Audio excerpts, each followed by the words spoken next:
Live. This happens to be the final landing of Riverside.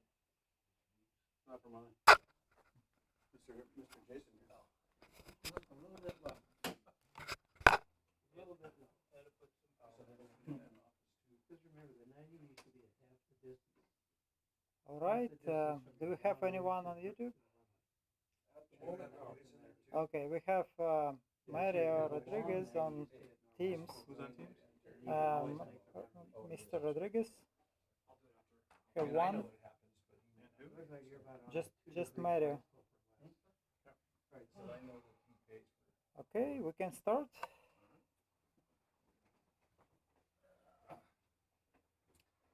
Pledge allegiance to the flag of the United States of America, to the republic for which it stands, one nation under God, indivisible, with liberty and justice for all. Thank you. Bob, would you like one? Bow our head a minute. Dear Heavenly Father, thank you for all the safety that you've given us, and we ask for your continued hand or protection to every flight that we take. What we do in the Civil Air Patrol, help us to learn and help our communities. Be with our servicemen and ladies and their families, we pray. Amen. Amen. Okay, welcome Squadron.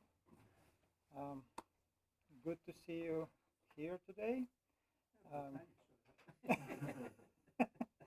Oh, other duties. Other duties call too. Okay, we can begin with an update on aircraft. Lon? Yep. Okay. So I completed the Form 18, validated that data for the month. I just updated the nav database on the plane, and there was like 3 other files that are updated also until December. There's a scratch I noticed yesterday in the windshield on the right side. Looks like it got scratched on the outside of the windshield on the right side, about halfway up. I had Kevin look at that along with the mixture control. I wrote up the mixture control that it's very stiff, pulling it in and out, and we tried to lube it up, but I think that we're going to replace that cable. He's going to get an estimate for us and put in a new one because it's way too stiff. Do you have a normal knob for tightening and loosening that friction that's around there? No. On the outside, which is on the driver's side? Not that I noticed, no. So is it vernier? Is it a vernier throttle cable? Or is it just push-pull? Push-pull. There's ways of doing that, so you don't even have to do it. What's it connect to? What's the connection? Yeah, what's on the other end of the handle? What does Well, it it's a connect to? cable. It's a To where? cable that goes inside and then goes to the throttle control, Oh, throttle the control? carburetor. That's sealed, it shouldn't even be sticky. Shouldn't be, but it is very tough. Mike can attest to that. He flew with me yesterday, and it's really hard to pull out. Now, we sprayed whatever lube that he brought along on both the in the engine side and on the inside. Put a little lube in there, and it's better, but it still tell you what. pulls way too hard. When these things go into annual, it should have a rubber boot on the outside. So the rod from the inner rod from that thing, and the rod goes to the carburetor lever, or to the box control lever, fuel control lever. It gets grit and dirt in there, and then it gets underneath that rubber boot. These guys don't clean them off at all when they go into annuals, or even for a 100-hour inspection, and they pick up dirt while you're flying. So the more you push pull, it gets back underneath that boot, and then it's into the sleeve. Now, you can get it to free up by disconnecting it, putting it upright, put a piece of plastic over it, and then put some, what they call moose milk, or you can even put some hydraulic fluid in it, and let it sit there, and when it does, it goes back down along the inner sleeve there, and like old Casper used to do, and free the things up. Otherwise, you gotta buy the whole new cable. Now, we've had success out there with the T-34s were always terrible.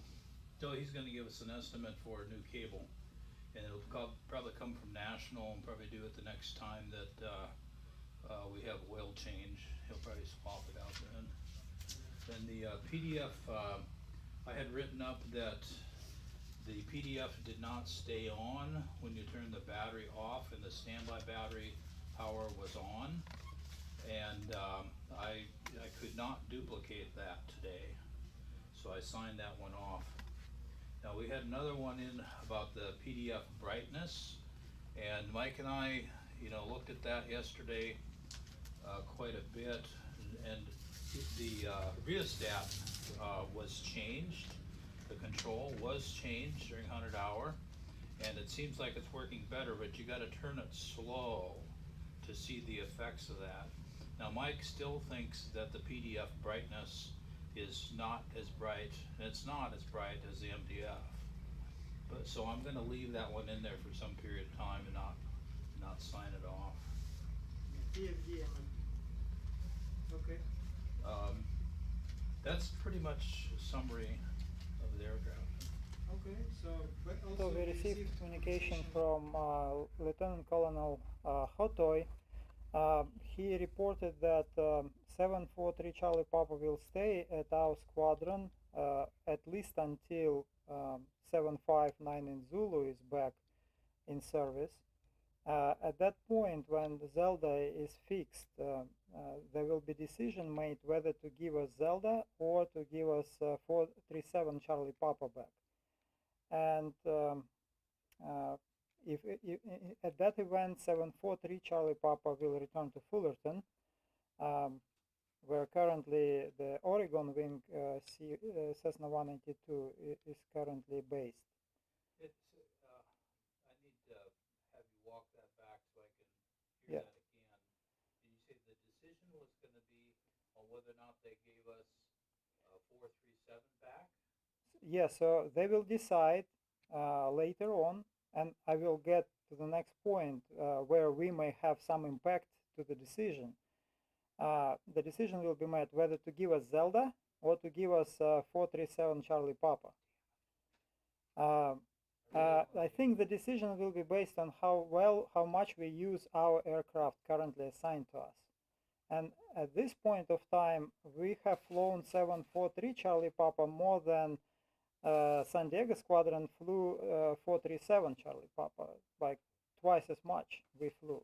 We flew it over 10 hours and San Diego Squadron flew only 5 hours, despite their claim that they have more mission pilots and yada, yada, yada. So the next point I'd like to make that we have fully funded missions to take advantage of from onboarding point of view and from cadet orientation flights point of view, proficiency flights, and safety cleaning. So all pilots who are ready to fly should take advantage of it and fly the heck out of 743 Charlie Papa. I would like to get help from Major Pratt on onboarding as a mission pilot. I am actually at that point when I can begin training. So I will need some guidance, and any other onboarding pilot who needs guidance, please don't hesitate to reach out on the next steps to myself, to Major Pratt, to anyone. So let's fly the airplane, and it will probably help us tilt the decision in our favor on 437 Charlie Papa. Yeah. What's the favorable decision? Well, we would prefer to have 437 Charlie Papa because it's a much more advanced aircraft. It's a Turbo 206 with Garmin 1000. And so-called Zelda is just a regular 206 with Garmin 500. Oh, 437, that's the original. That's original airplane we've had. Breaking in the engine. We could get it back, you say? There is based on email we received, there is a potential for that. So for now we have out of pilots present here, Major Pratt, myself, Yulon, qualified as cadet orientation flight pilots, and I hope we'll get some flights done. 743 Charlie Papa cannot be used until it reached 10-hour flight before it can go back to ORIDES. So. When I talked to Hatoy's yesterday, he was a little confusing. Okay, I need to get a Form 5 to get mission pilot, so I have to do some training to get proficient with Form 5 before I take that test. But he was saying to charge it to the Form 5/91 account mission number versus onboarding. I would think that the onboarding number would be the better one to use. But it is all going to come down to Terry and how much time he has to spend with us. Well, you know what, I was reading something and I didn't hear your question, so I apologize, but they're wanting you to do what now? Yeah, put the what mission number you charge it to aside. It's really going to come down to how much time do you have in November to spend, like with me, I'll use me as an example, to get proficient to take my Form 91. Okay, so there's a couple of things there. There is this SARX that's coming up on November 19th and 20th that will be open for a couple of weeks afterwards, that I have to believe that we'll have some funding available to go fly. You've been a mission pilot in the past, you're a proficient pilot now, you've gone through your Form 5, so I wouldn't imagine that it's all that much flight time to get ready for Form 91. Are you mountain qualified? No. Okay, so it'll be a lot easier. So, I mean, mountain qualification is the most challenging part of a Form 91, and that's kind of like, so we don't have to worry about that aspect of it. So it's, you know, generally, yeah. So Yeah, the funding part of it, I'm not worried about at all. It's just a matter of trying to hook up with you logistically into getting your time. And then, you know, Jim said it was okay to be trained by you and also take the Form 91 from you. But, Oh, really? yeah, I mean, there's nothing in the regs that say that's not to do. It's just, I guess maybe it's a customary thing that we've always done in DOV, is we try to train the person to have somebody else do the Form 91, just for the integrity of the process. So we'll stick with that. Roy Knight is a check pilot, so if you Okay. train with me, you can have a Form 91 with Roy. You know. Anyway, that's the goal for me this month. Andre has to go through the whole schmear, don't you? Right. But I wasn't here last week, but from what I understand, you no longer have to go to a SARX to get your missions signed off. Yes, So, there is a Air Force funded mission So number. 23 Tango 3392, which is onboarding for the mission pilot. The prerequisites to that, all SQTRs must be signed off, so the theoretical part has to be taken care of. And I believe who can yeah, so my close question on to that. Mike yesterday was, and he didn't know the answer, but when you go through that and you do your 2 missions, do you still have to take your Form 91 from check pilot? I don't know.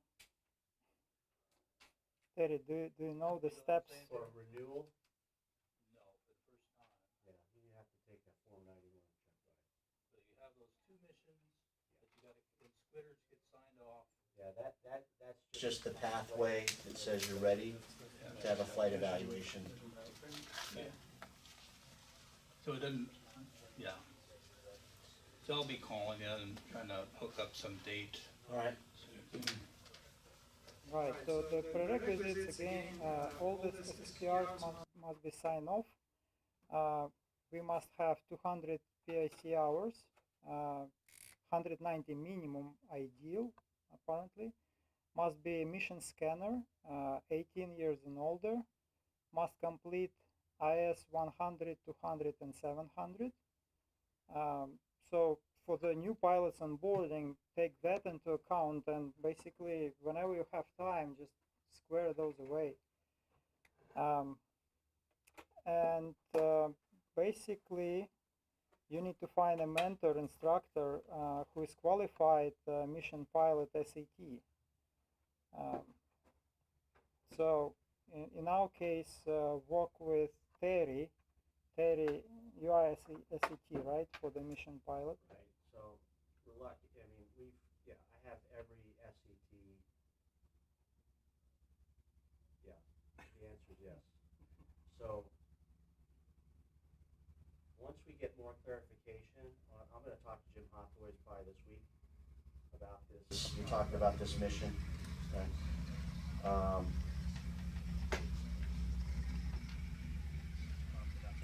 I'm trying to get, so we've got a couple of, I don't recognize you folks back here. Are you brand new to Squadron?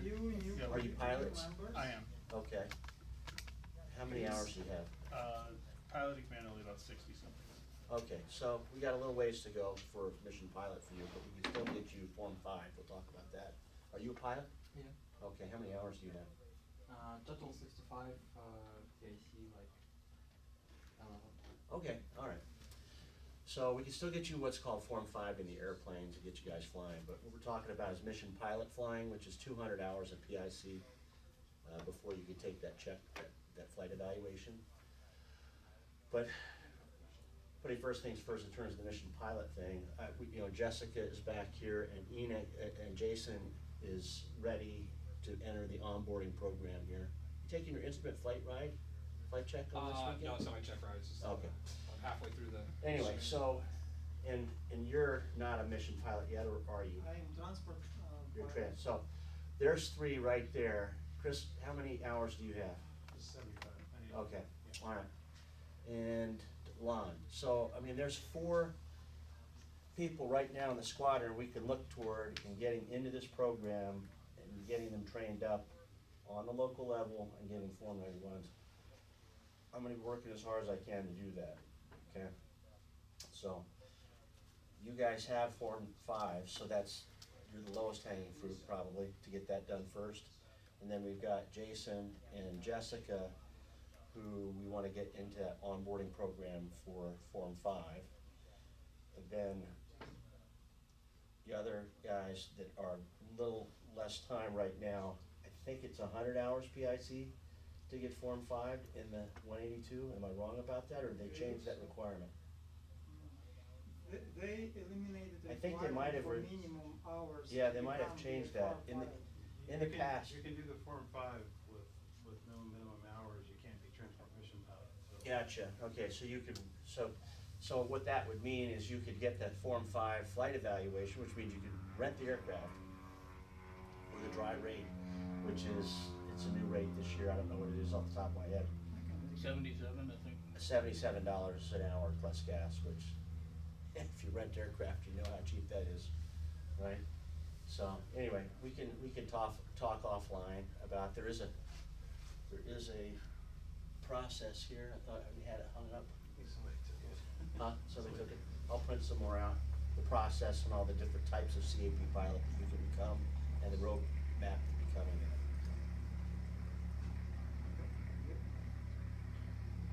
Any other questions on onboarding? Any related to aircraft? Okay. Few other household topics. We have also a distribution from Colonel Hatoy regarding See and Avoid Advisory Circular. It's AC 90-48E ECHO. So all pilots take some time to review it. 90-48.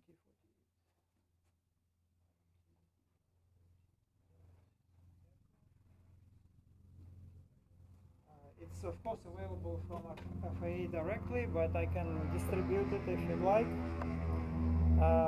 The purpose is to get yourself vigilant on visual flight rules, seeing aircraft primarily visually rather than through the alternative means such as DSB, and of course use other options for situational awareness, as well as apply all the best practices for pattern entry, communications, and so forth.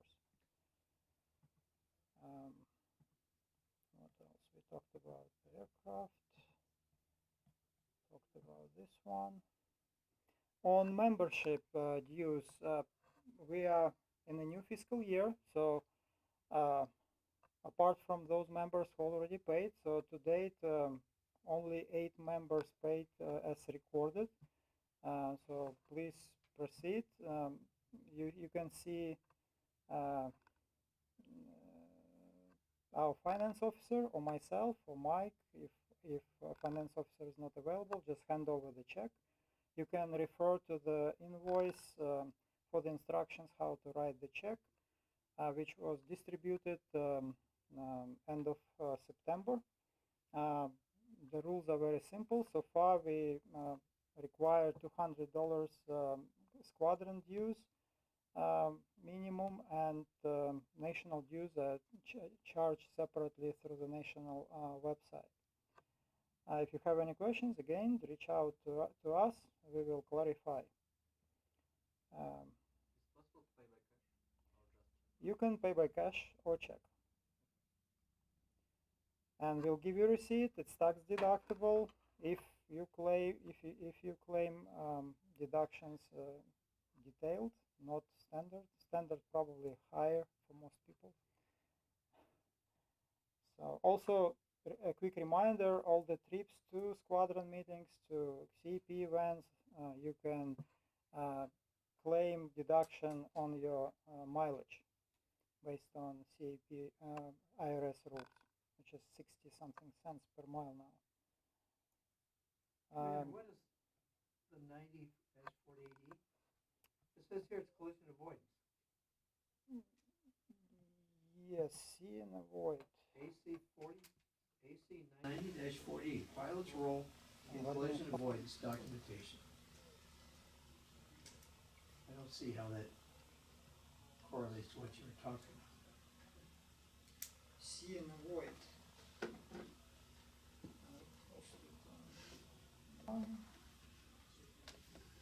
It's issued to assist pilots with obligations to see and avoid other aircraft. Specifically, it looks to alert pilots to human contributions to mid-air collisions and near mid-air collisions, and recommends improvements to pilot education, operating practice, procedures, etc. So it's also quoting other ACs as relates to these best practices. Don't we do that anyway? We do. It's just a reminder. Well, one is dated 16. That was the D. The E is dated October 20th of 22. It just reiterates what D said, which iterates what C said. Pretty much. I mean, The safety through repetition of another best practices. typical bureaucracy of the government. Are you saying the feds are bureaucracy? Yeah, we don't have the All right. Lastly, appreciate, from my list of topics anyway, appreciate the attention to the issue I raised, helping the EA Chapter 92 from China Airport, who lost all their materials in the fire. So if you have any materials I mentioned in email, like maps, old avionics, posters and whatnot, you can bring it to the squadron, and we will contribute to the chapter during my next visit to them. That's all I had to cover. Any questions, comments, concerns? Terry, maybe could you talk a little bit about pilot onboarding for the new members?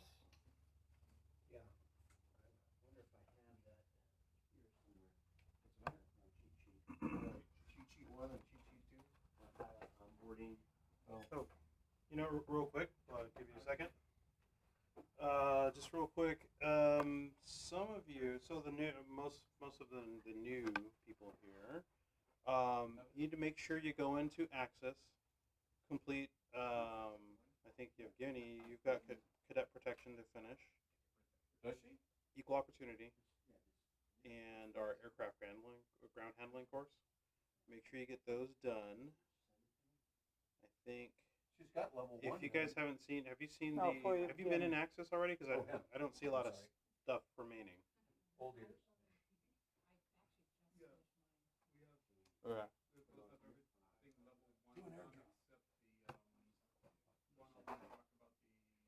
Okay. Did you do the aircraft ground handling course as well?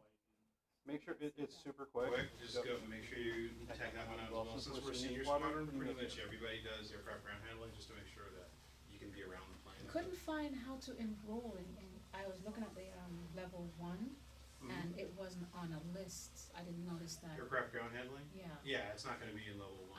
It's just kind of It's just a separate course. yeah, it's a separate course because we're a senior squadron. Where do we go for that? Should be in Access. I can share it. Okay. It's in the learning management system.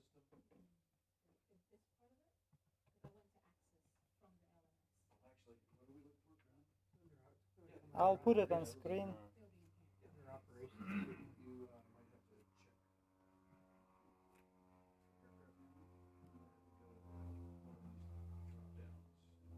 So I'm sharing on Teams and I'll hook up to the screen. Just want to get that in there. There's a lot of people falling off on aircraft ground handling. Yeah. So that's why I thought I'd bring it up. That's good.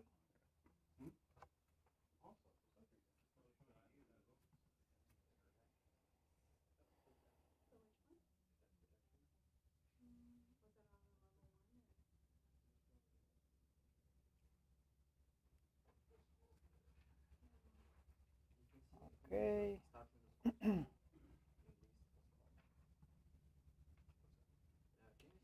So when you sign into e-services, the address is capnhq.gov/e-services. It's a good idea to add some of the modules to the favorite apps for quicker access. If you don't, you can always do so through the menu. All stuff related to online learning, you just go to chapter called online learning. Well, I guess professional. No, well, I have it here, learning management system.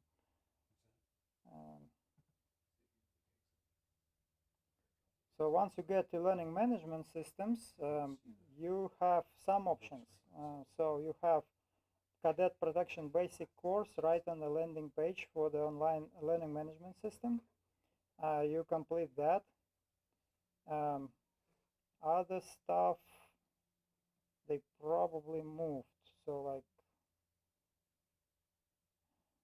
yeah, the rest of it, Chris, is in the Access, right? So then you go to Access. For me, I will not see those as available courses because I have completed them long time ago.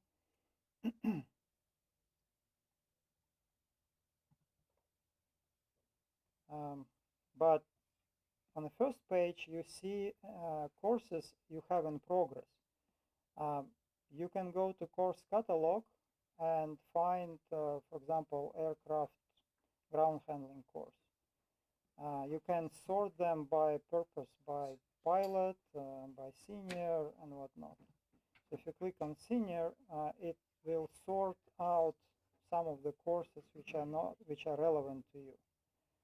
For example,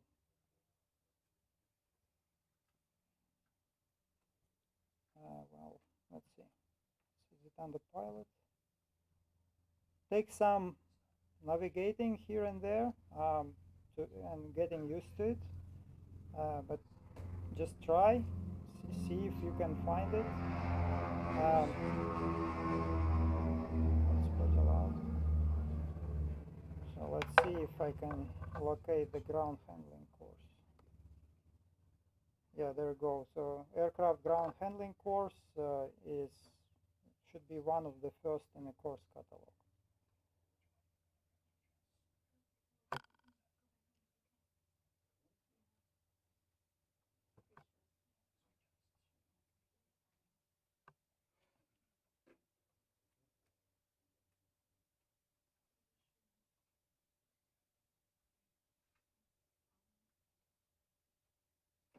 Evgeny, do you have any questions? Can you find the required courses?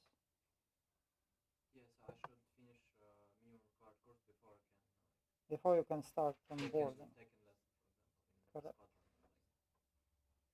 Squadron. The next prerequisite after you finish those basic stuff like cadet protection course, equal opportunity, get it off your way, then you need to get emergency services, then you need to get aircraft ground handling, and you need to enroll into mission observer, mission scanner qualification. So to enroll for mission scanner qualification, you would need to go to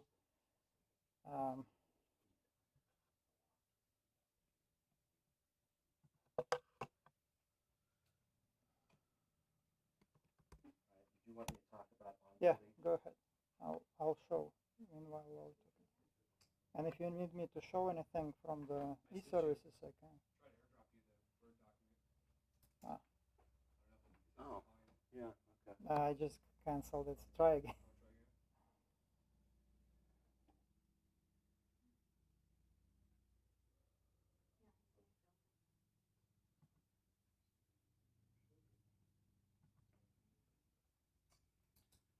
So while he's doing that, I'll just explain that there are several different types of civil air patrol pilot.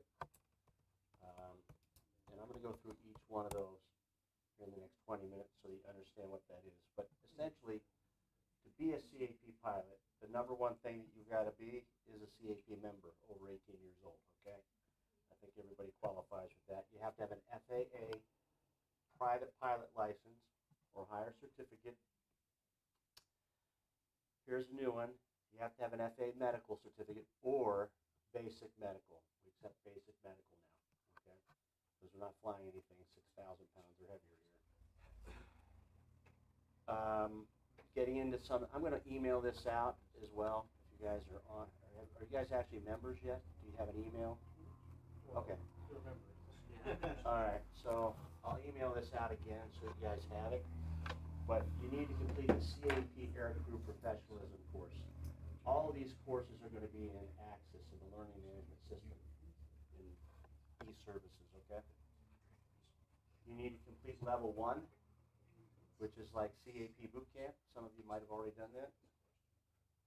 Part of that is completing the General Emergency Services, CAP 116, again, in Access, and Learning Management System. And then the aircraft ground handling, which I think that they're talking about back there. That sounds like a lot. It really isn't that much, to be honest with you, but it is a number of things that you have to check off the list there. For those of you with less than 100 hours of pilot and command time, okay,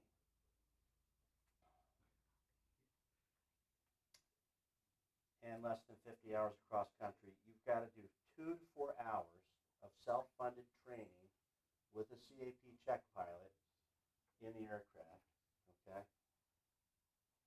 When I say self-funded, that's going to be what we call C-mission here, which means you can rent the aircraft for the dry rate. The way that works is is it automatic? They just send you a bill now. Okay, that's how it works.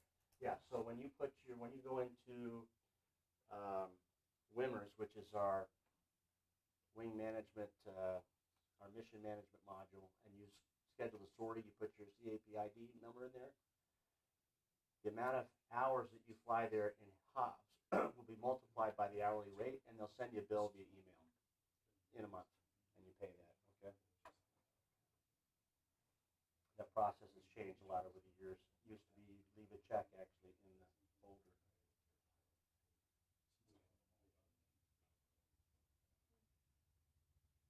Okay, so you're going to have to pay for a little self-funded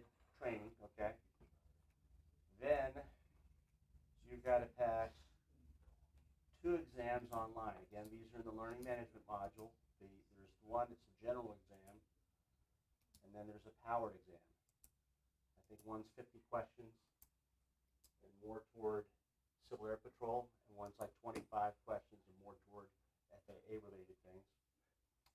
You'll complete an aircraft questionnaire for the aircraft that you're getting checked out in, and then, of course, you'll take the flight evaluation, okay?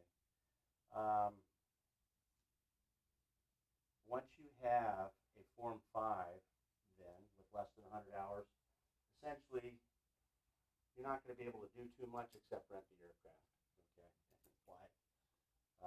And you're not going to be able to fly with anybody unless they're Civil Air Patrol. And everybody knows where you're flying because this is tracked. I mean, these airplanes are tracked like you can't believe anymore. There's no getting away with flying to anywhere, okay, and saying that you flew somewhere else. Everybody knows where you're at because it's all on ATC Live and all that other stuff. So keep that in mind. Once you get that 100 hours mark with Civil Air Patrol is when things start to get a little freer, okay, less money. You can then, if you complete the IS 100 and the IS 700, okay, you can then fly as a transport pilot and a hybrid pilot. And you can fly sea missions. You can still, of course, pay for yourself. But the hybrid and the transport missions, let's talk about what a transport mission is. I've been in CAP since 1991. How many transport missions have I flown? Anybody want to guess? Thousands of hours. I've flown no transport missions. 30 years plus. Not a lot of transport missions out there. But there are a lot of hybrid missions, okay? Almost every mission base will have at least one or two hybrid sorties a day. This is a great opportunity. Basically what you're doing is, anybody know what hybrid is? Tell me. You know what hybrid is? It's a retranslating aircraft. So aircraft flying above. You fly up to, what, 10,000 feet, you put some oxygen on, and you go to sleep if you're the guy in the right seat. In the left seat, you try not to go to sleep. You're flying communications, so we're flying high enough so that we have line of sight with every aircraft that's out there for relay over mountain ridges and stuff like that, or wherever repeaters won't reach. So that's the type of mission that you can fly essentially there. Now, when you get up to the 200 hours of time, this is where you can really be busy with Civil Air Patrol if you want to, okay? There's a couple of more quizzes that you've got to add into your Form 5 than what I just mentioned, namely the ROTC and the non-ROTC orientation pilot quizzes, if you want to call them that. And essentially, that's going to be an hour of your time every 2 years, okay? So not a big time commitment. But what you're going to be able to do, I should have said that's the non-ROTC, okay, because we're still at 200 hours. So you can fly Civil Air Patrol cadets. How many Civil Air Patrol cadet squadrons do you think we have in and around Riverside? Anybody want to guess? 100. Nine. That's a lot, okay? And each squadron, pre-pandemic, had probably 50 to 75 cadets. I don't know, maybe some less, some more. Each cadet can earn up to 5 flights, okay? You start to see how many cadet-o rides you could fly here, if you want to, a lot. Each flight is going to be an hour of Hobbs time. So if someone's trying to build some time, build some hours, for example, and has the time, and wants to get high performance, turbo time, let's say if our Turbo 206 comes back, certainly G1000 time, that's a fantastic way to do it. And I'll tell you what, just as an aside, I've flown hundreds and hundreds of cadets over the years. And I will say, when I first started with Civil Air Patrol, I kind of avoided the cadet program. I really didn't want to have anything to do with, little kids. I was also probably 25 years old. But as I've gotten older, I've gotten into flying more cadets, mainly because there's less missions than what there used to be. But, and I'll say 2 out of 10 times, which is what makes it worth it for me. 2 out of 10 times, I'll meet a cadet that I'm absolutely blown away with how good they are. Okay, like better than the guy that sat right seat with me, like when I went down Imperial and flew a CD mission 2 weeks ago. Because they're gung ho, they're really sharp and wired tight. You know, some of these kids don't even know that they want to become a pilot. Then you fly them for the first time, and then you get feedback from their parents through the squadron commander that said, you know what, I never knew I wanted to fly. I want to fly now. And now he's going to the Air Force Academy or something like that. So I'm not going to false advertise it as saying every time you fly a cadet it's a wonderful experience. I'd say 8 times out of 10 it's probably not a great experience. I'll just share something. I always ask the kids that are, I call them a booger. That's probably the best way to say it. Boogers. I call them boogers. If the kid's a booger, meaning a pain in the rear end, I always ask them, you know, was it a lot easier than what you thought? And I always know what they're going to say. They always say, yeah, it was so easy. I have an iPad mounted on a yoke here, and my hand, you can't see my hand on the yoke. And I think to myself, kid, you would have been dead in 2 minutes had I ever let go of this yoke here. Because, you know, anyway. So attitude goes a long way with me, and sometimes not the best attitudes out there. But like I said, it's probably not. I'm probably being a little jaded since I've been doing this for a very long time, but I guess you'll have to see for yourselves. But getting back to what we were talking about, this is the non-ROTC. If you're 200 hours, you can fly Civil Air Patrol Cadet. I essentially plan a lot of those for the group, so you're right here with the person that plans a lot of these things, so you got a main line to flying as much as you want. And I'm looking right at you, Jessica and Jason. I mean, you guys are right up on it. Lon, and, you know, Andre, I mean, we should be flying cadets as much as we possibly can, and for no other reason, there's really not much other flying going on right now. At the 300-hour mark, well,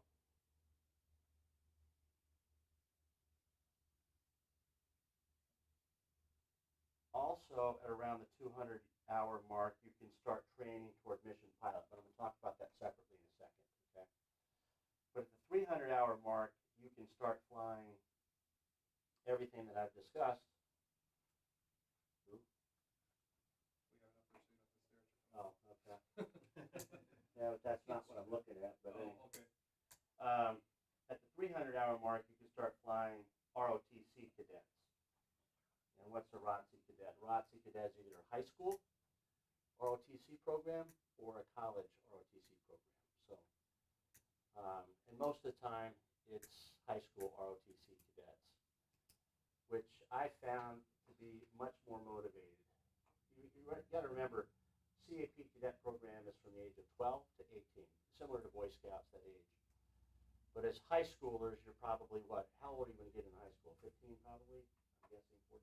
So a little bit older, a little bit more mature, a little bit, you know, they know that they want to probably go into the military for a reason. And CAP, they don't know if they're going to go into the military or whatever. But you've made that choice at ROTC.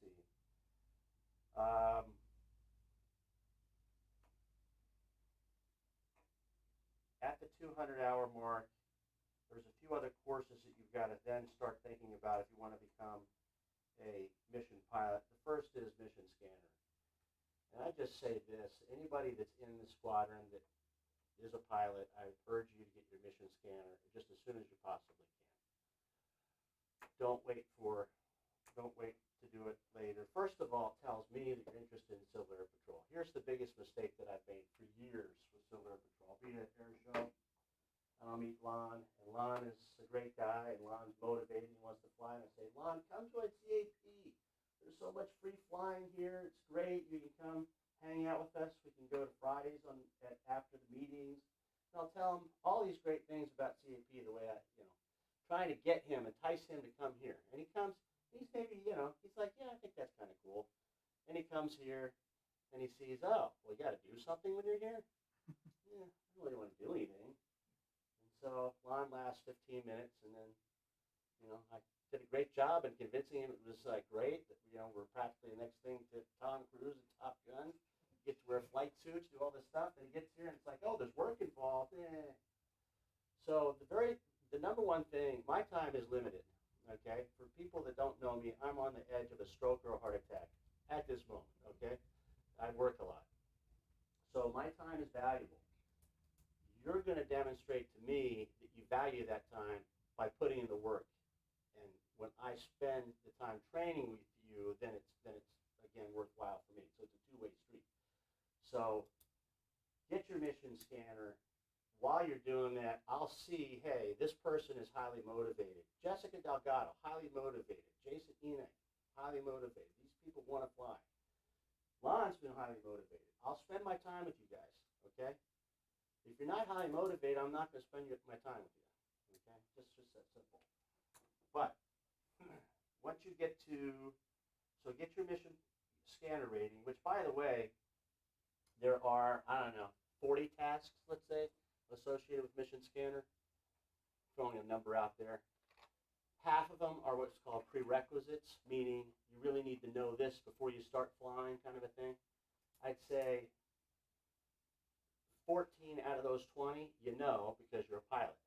Locate a point on a chart, discuss what weather means, visibility, and all this stuff. So I'm automatically going to sign you off on that if you're an instrument-rated commercial pilot, ATP, guy flying, whatever. So it's really, what I'm trying to say, it's not that much work. It really isn't that much work for a pilot, okay? For somebody that's not familiar with an airplane or hasn't flown an airplane, it's not hard. It's just probably new to you. And so it's just something that's going to require maybe a little bit of study. So going back then to mission pilot, it's essentially 200 hours of PIC, right? And then there are some other courses that you've got to start thinking about. There's an ICUT course, which is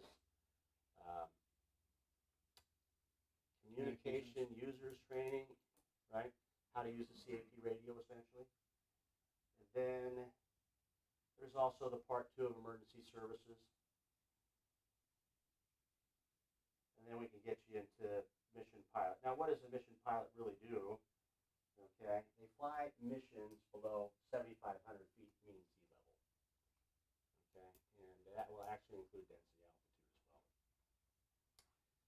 Are there any places around here much lower than 7,500 feet density altitude in the summertime? Like, you basically got to do scud running around here at 7,500, to be anything AGL. So I'm going to exhort you then to go to the next level, which is the Mountain Qualified Mission Pilot, okay? The Mountain Qualified Mission Pilot is the backbone, or was the backbone, of CAP Search and Rescue for all these years. I can't remember the last time we've actually been on a mountain search. And I guess that's probably good news. We have an incredible cell phone forensics team out of the Midwest that somehow they worked that magic through understanding, where your cell phone was last and all the trajectories of that. They've been very successful in finding a lot of people and saving their lives with technology. And drones is the next thing coming up, if anybody's interested in drones. And ADSB, by the way. Yeah, so, you start getting into cell phone technology and drones, now our world is opened up to more than just a plane crashing. That's a lost hiker all day long, okay? So there's going to be more search and rescue opportunities come along, I think, with Silver Patrol, but maybe not in the term, in the way of a mountain search pilot. However, there are always those times where we need the mountain search pilots. And if you want to challenge yourself to some really tough flying and maneuvers, get into the mountain flight training program. I am a set in that, so you can go all the way up to the top in mission pilot training right here at the squadron. You don't have to go anywhere else. And probably the most fun mission pilot that you could be is a counter-drug mission pilot. Anybody know what that is? Well, I could tell you, but I'd have to kill you,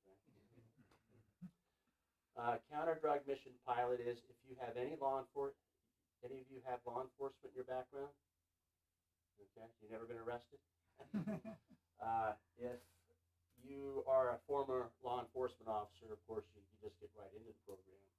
If not, they're going to make you wait 2 years for some reason. I don't know why, but that's the custom of it. Once you've been a member here for 2 years, which, Jason, you gotta be knocking on that door, right? And Chris? Really? Okay. You've only been here 6 months. It's the longest damn 6 months I've ever. You gotta be kidding me. You've been here for like a year and a half. Get out of here. You've been here for like 20 years. Yeah. Believe me, we all think you've been here a lot longer. But once you get to that 2-year mark, now you get some fun flying. And I just coincidentally, I am the Group 3 counter drug officer. I'm your main line of counter drug flying. So if you like counter drug flying, which Lon loves it, he's always saying, "Well, Terry, can you put me on the list?" I'm like, "You're on the list." So that is a play. That's a mission I'll describe. How do they say it? OPSEC as an OPSEC way as possible. We fly to a faraway place in a faraway land for a few days, have a lot of fun, and then we come back. And it's all paid for. So 1,000 feet, 90 knots. yeah. So I will say, getting back to that high density altitude thing, what makes high density altitude? Heat, right? Yeah. I can't promise it's going to be cool where we go, but it's anyway. So we've got that part of being a mission pilot. So I think I probably covered all the different aspects of being a CAP pilot. You got the counter drug pilot, you've got the mountain qualified pilot, you've got the regular mission pilot, you've got the transport pilot, you've got the ROTC pilot, the non-ROTC pilot, which is Civil Air Patrol cadets. Did I say transport yet? Yeah. And then the regular old slick wing, I can fly a plane, and I'm a CAP pilot. But you know, you all get to wear flight suits, so there you go. If that's, anybody wants to wear a flight suit, which I don't think I've worn one in 10 years, because, I don't know, it doesn't go with it. Because they changed the rules. What's that? Because they changed the rules. What did they change the rules about? We don't have to wear a flight suit anymore. That's the other reason I don't wear a flight suit. It's much more comfortable. So, do you guys have a uniform protocol yet? Have you been given the uniform protocol? Okay, good. So there is a, can I just use you as a model here, Jessica, if you want to stand up? And, she's probably got 511 boots on. She's textbook today. They're actually Under Armour, but Under Armour, okay. You've got the gun belt on, which is perfect. We prefer this tactical shirt. It's great for flying. There's little attachments for headsets. Do you have the pen holders there on the? Okay, yeah.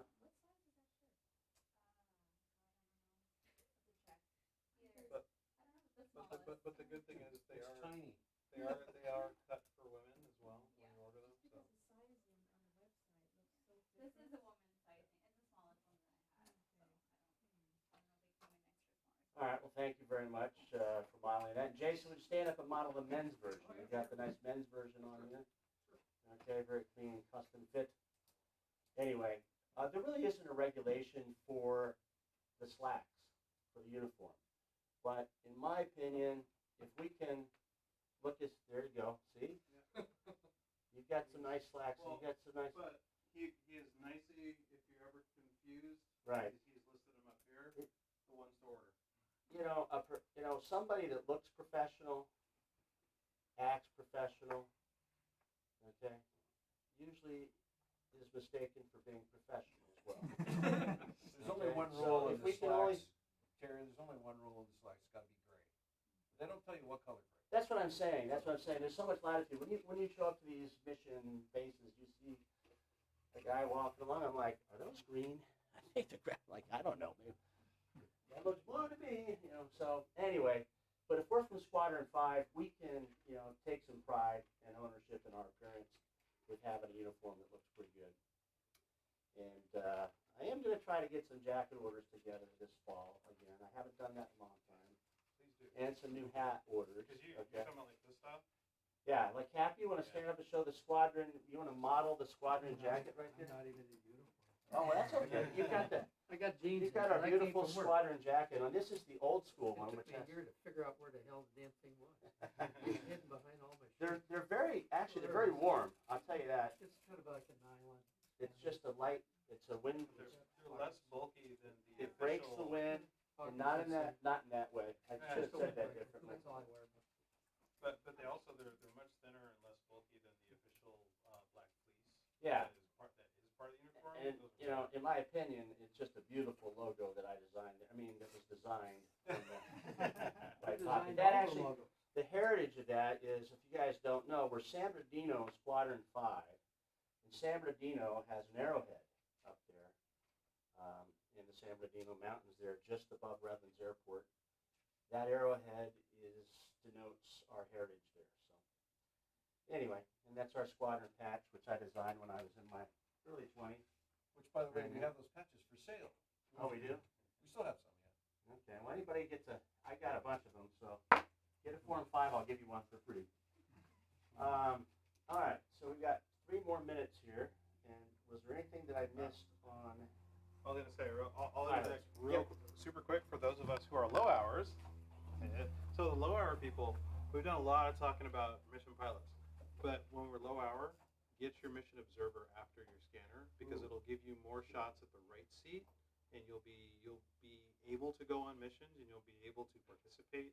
And being a sort of certificated pilot sitting in the right seat, you can in some cases log flight time, especially if your mission pilot is IFR rated and needs to do some approaches. So just keep that in mind for those of us who've got some hours to go. That's one way to build hours still and be on missions and be around the aircraft and get used to it, is get your mission observer after your scanner. Great point, by the way. Very You good. just get a Actually, better I've been on more perspective mission of what's going observer on. pilot mission than actual pilot mission. And I'll say I've had a lot of fun as an observer because since I know what's going on, I can really assist the pilot, make his load really, really low, and he can just concentrate on flying the plane. I pick up communications, both CAP and the aircraft communications. So, and then you manage, if there's people in the back, you manage that whole thing. So you become kind of the mission manager, and the pilot just gets to fly the plane, which I'm sure they all enjoy. So, at least the comments I've That's got. really the only job that the pilot has, to be honest. So, Absolutely. Unless other people aren't doing their but job. to that point, it's been my experience once or a million times in Civil Air Patrol that the person in the right seat does not know what they're doing, which really creates a lot of problems whenever you've got traffic deconfliction and you're worried about airspace and you're worried about clouds and you're worried about, actually flying the airplane. So anyway, good points. So yeah, because I mean, I've had a lot of fun as an observer, and the feedback I get from the pilot is like, man, I'll fly with you again because you made it so easy. So that's good feedback for me because when I get to the left seat, I'll know what to do. So I agree. You're incredible. Okay, and to finalize the meeting, I would like to invite Major Pratt on the center, please. Alrighty. It's my pleasure to present an award to you, Terry. It's a Commander's Commendation Award for your outstanding duty performance and dedication to Civil Air Patrol for hundreds and hundreds of hours you've been flying for the organization and all the cadet rides you have completed to date. Please continue Well, I appreciate that doing very your much. service, and Thanks. it's a You gonna pleasure. read that thing on the back? Is there a check in here somewhere? No check. They said for you to leave a check. Yeah, okay. Yeah, right. By the way, come and pay. That is the CAP acronym there. Yeah. Thank you very much. I'll do some reading for Major Pratt's recommendation. A 30-year member of Civil Air Patrol and a key member of our squadron, Terry Pratt is our. It's so hard to read here. I'm losing my eyesight. Just don't read the curse words. Chief pilot, good word. Is our nominee for 2022 Exceptional Service Award. In his role at Civil Air Patrol as a mission pilot and a mentor. During the measure period from July 2018 through August 2022, Major Pratt has flown over 330 hours in CAP aircraft as pilot in command, along with over 40 hours of flight time in the right seat while giving training and check rides as a mission check pilot and mission check pilot examiner. Major Pratt has total mission pilot hours, put him in the 3 percentile of all pilots in California wing. I had no idea. That guy's impressive. I had no idea. I want to meet him. There you go. Anyway, thank you very much. Thank you.